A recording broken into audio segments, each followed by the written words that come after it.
Hello दोस्तों, साथ ही मैं आपको ना रोज़ के 10 क्वेश्चन कराऊंगी। जिससे धीरे धीरे करके हम भूत करके पढ़ेंगे तो एक दिन हमारा घड़ा भर जाएगा और हमें पता भी नहीं चलेगा कि हमें कितने सारे क्वेश्चन याद हो गए हैं। ठीक है। अच्छा, सबसे पहले हमें ये जानना ज़रूरी है कि छोटे छोटे पॉइंट्स हैं। हम क्या होता है, बड़े बड़े पॉइंट्स को देख के एकदम पे घबरा जाते हैं। अगर हम टुकड़ों में याद करेंगे ना तो हमें आसानी से याद भी हो जाएगा और टेंशन भी नहीं होगी। चलो कोशिश करते हैं। 25 मई को, ठीक है, 25 मई को क्या मनाया जाता है? जल दिवस। ठीक है, यह उत्तराखंड राज्य में, ठीक है, उत्तराखंड राज्य में 25 मई को जल दिवस मनाया जाता है। और 25 मई से 30 जून तक, ठीक है, 25 मई से 30 जून तक 2017 से स्टार्ट कर रखा है। शुरुआत कब से हो रखी है? 2017 से। 25 मई से 30 जून तक, ठीक है, 2017 से शुरू कर रखा है। जल संचय, ठीक है, जल संचय संरक्षण एवं संवर्धन अभियान संचालन किया गया है। ठीक है, कब से किया गया है? यह है 25 मई से 30 जून तक 2017 से स्टार्ट किया गया है। जल संचय संरक्षण एवं संवर्धन अभियान संचालित किया गया है। तीसरा पॉइंट क्या है हमारा? राज्य की प्रमुख नदी।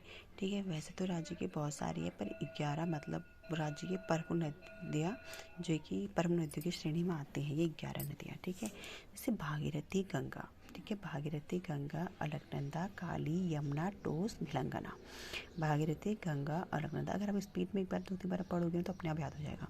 भागीरथी गंगा, अलकनंदा, काली, यमुना, टोस, भिलंगना, मंदाकिनी, रामगंगा, सरयू, नयार आदि। ठीक है, भागीरथी गंगा, अलकनंदा, काली, यमुना, टोस, भिलंगना, मंदाकिनी, रामगंगा, सरयू, नयार आदि।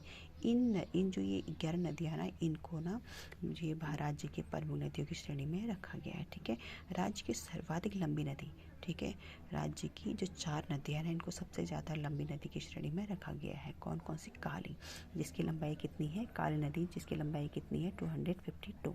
उसके बाद क्या है? भागीरथ नदी जिसकी लंबाई कितनी है? 205। उसके बाद क्या है? अलकनंदा, इसकी लंबाई कितनी है? 195। ठीक है, इसकी लंबाई कितनी है? 195। फिर कोसी, कोसी की कितनी है? 168 किलोमीटर। ठीक है, 168 किलोमीटर। ओके, उसके बाद क्या है? टनकपुर। टनकपुर के बाद ना, ठीक है, टनकपुर के बाद जो काली नदी का नाम, टनकपुर तक तो सब काली ही नदी है उसका नाम। टनकपुर के बाद जो है जब काली नदी टनकपुर पहुँचती है तो उसके बाद उसका नाम बदल जाता है, तो उसका नाम तब वहाँ से क्या हो जाता है? शारदा। ठीक है, टनकपुर के बाद जो काली नदी है ना, काली नदी का नाम बदल के क्या हो जाता है? शारदा। राज्य की सर्वाधिक जल प्रवाह, ठीक है, राज्य की सर्वाधिक जल प्रवाह वाली नदी कौन सी है? राज्य की सर्वाधिक जल प्रवाह वाली नदी कौन सी है? अलकनंदा। ठीक है, राज्य की सर्वाधिक जल प्रवाह वाली नदी कौन सी है? अलकनंदा है। ठीक है, सर्वाधिक प्रवाह पथ वाली नदी, सर्वाधिक प्रवाह पथ वाली नदी का मतलब क्या है? जो सर्वाधिक पथ बदलती है। ठीक है, जो नदी अपना सबसे ज़्यादा रास्ता बदलती है वो कौन सी नदी है? वो है आपकी काली नदी। काली नदी ऐसी नदी है सबसे ज़्यादा मार्ग बदलती है। गंगोत्री से देवप्रयाग तक, ठीक है, गंगोत्री से जो देवप्रयाग तक गंगा नदी का नाम क्या है? भागीरथी, जो कितने किलोमीटर बहती है? 205 किलोमीटर बहती है। ठीक है, जब गंगोत्री से निकलती है तो वो देवप्रयाग था, उसका नाम क्या? गंगोत्री से जब गंगा निकलती है तो वहाँ से देवप्रयाग था, उनका नाम क्या है? भागीरथी। ठीक है, 205 किलोमीटर तक वो बहती है। उसके बाद क्या? देवप्रयाग से राज्य सीमा तक, देवप्रयाग से राज्य सीमा तक गंगा का नाम गंगा ही है। ठीक है, उनकी लंबाई कितनी है? 95 किलोमीटर है। उसके बाद क्या आता है आपका?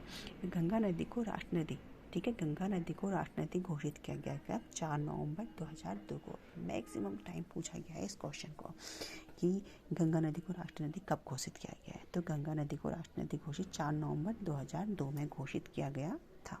ठीक है, अल्मोड़ा व नैनीताल, अल्मोड़ा व नैनीताल में जो कोसी नदी बहती है ना, उसको क्या कहते हैं? उसका पुनर्जनन अभियान संचालित है। कब से था? अल्मोड़ा व नैनीताल की जो कोसी नदी है ना, आप सभी जानते हैं अल्मोड़ा व नैनीताल में कोसी नदी बहती है, तो उसका पुनर्जनन अभियान संचालित किया गया। कब किया गया? 2018 से 19 तक। ये हमारे आज के क्वेश्चन हो गए। इन्हें एक दोबारा सुनिए, आपको याद हो जाएंगे। मैं कल आपके लिए फिर 10 क्वेश्चन भेजूंगी और एक दिन हमारी मेहनत जरूर सफल होगी। Thank you.